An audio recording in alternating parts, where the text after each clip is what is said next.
মৃত্যু যখন আমাদের এসে যায়, মৃত্যু যখন আমাদের দুয়ারে নক করে,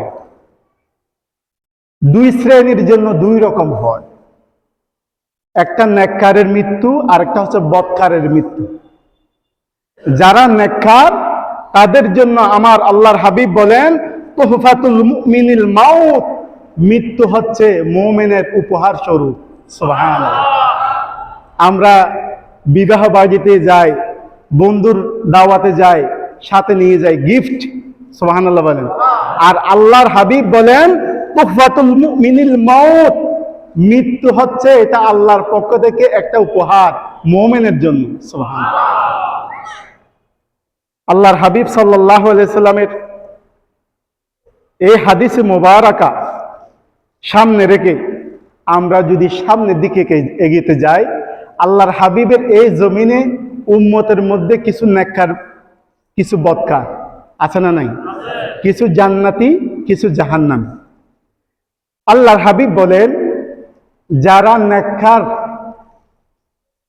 যারা আল্লাহ ওয়ালা, তাদের মৃত্যু যখন হয় তখন হযরত মালাকুল মাউত উত্তম একটা সূরত নিয়ে ওই মুমূর্ষু রোগীর পাশে বসে যায়। সুবহানাল্লাহ।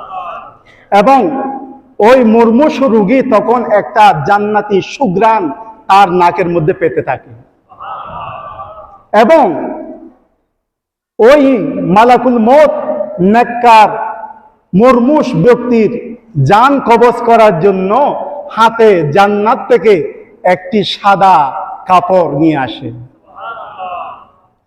ইমাম এবং মুক্তাদি, আমরা নামাজে বসি, নামাজ পড়ি, আমাদের মধ্যে একটা কাছাকাছি সম্পর্ক আছে না নাই?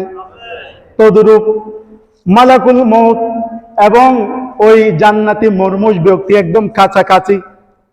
কাছাকাছি জান্নাতি ওই সুঘ্রাণ কাপড় মালাকুল মউত হাতের মধ্যে নিয়ে ওই মুমূর্ষ ইমানদার নেককার ব্যক্তির দিকে তাকিয়ে বলে, ইয়া আইয়াতুহান নাফসুল মুতমাইন্না ইরজিই ইলা রাব্বিকি রাদিয়াতাম মারদিয়া। বলে আল্লাহু আকবার। হে ইয়া আইয়াতুহান নাফসুল মুতমাইন্না, হে প্রশান্তি আত্মা, হে প্রশান্তি আত্মা, ইরজি, তুমি ফিরে আসো, ইলা রাব্বিকি রাদিয়াতাম মারদিয়া, তোমার রব তোমার উপর সন্তুষ্ট, তুমি তোমার রবের উপর সন্তুষ্ট, এভাবে তুমি আল্লাহর দরবারে ফিরে আসো। হাদিস শরীফের মধ্যে অপর riwayat এসেছে মালাকুল মউত হযরত আজরাইল আলাইহিস সালাম নেককার মুমূর্ষ ব্যক্তির পাশে জান কবজ করার আগে আরেকটা ডাক দেন, ইয়া আইয়াতুহান নাফসুত তাইয়্যিবা, হে পবিত্র আত্মা, উখরিজ ইলা মাগফিরাতি মিনাল্লাহি ওয়া রিদওয়ান। আল্লাহু আকবার। হে পবিত্র আত্মা, ইখরিজ, বাইর হও, ইলা মাগফিরা, ক্ষমার দিকে, মিনাল্লাহি ওয়া রিদওয়ান, তোমার আল্লাহর সন্তুষ্টির দিকে। সুবহানাল্লাহ। মালাকুল মউত যখন মুমূর্ষ ইমানদার ব্যক্তির পাশে এসে যখন এই ডাক দেয়, স্মুথলি, স্বাভাবিকলি ওই ইমানদারের জানটা সা করে মালাকুল মউতের ওই হাতের মধ্যে চলে আসে। মালাকুল মউত ওই রূহটা নিয়ে তিনি খুশি হয়ে আসমানের দিকে চলে যায়। আসমানের প্রথম দরজায় যখন চলে যায়, আসমানের প্রথম দরজার ফেরেশতারা মালাকুল মউতকে বলে, হে মালাকুল মউত, এমন সুগন্ধিময় আত্মা, এমন সুগন্ধিময় খুশবু আতর আত্মা, এটা কার আত্মা? তখন মালাকুল মউত বলে, এই আত্মা হচ্ছে অমুকের ছেলে, অমুকের আত্মা। সুবহানাল্লাহ। অমুকের ছেলে, অমুকের আত্মা।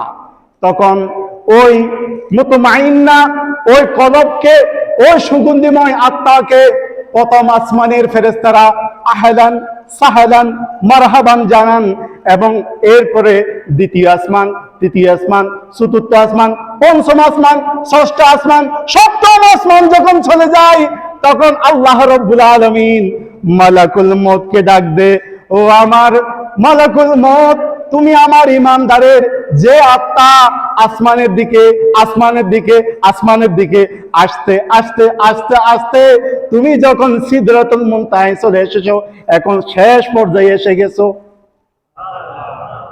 শেষ পর্যায়ে চলে এসেছো।